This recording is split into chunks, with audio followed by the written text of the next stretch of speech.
করি তোমরা সবাই ভালো আছো। এটা আমার প্রথম ব্লগ ভিডিও। আজকে আমাদের মা সামসাই বানাবে। চলো গাইস, আজকে আমার মা সামসাই বানাচ্ছে, দেখাচ্ছি তোমাদেরকে।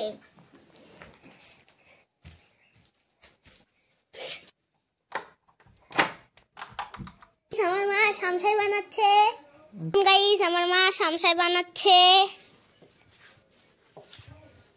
এগুলো রুটি, এটা হলো আমার ভাই বানাচ্ছে। আমার নাম সুমনা খাতুন, আমি পড়াশোনা করি। আজকে এই পর্যন্ত পরের চেষ্টা করব। সবাই একটু আমাকে বেশি বেশি করে সাপোর্ট করতে ভুলবেন না, কিন্তু সবাই আমাকে সাপোর্ট করবেন বেশি বেশি করে। আজকের মতন আমি আর করছি না, পরের বারতে আমিও করব বেশি বেশি করে। তোমরা সবাই আমাকে সাপোর্ট করো বেশি বেশি করে। ভিডিওটি ভালো লাগলে অবশ্যই সাবস্ক্রাইব, লাইক, শেয়ার।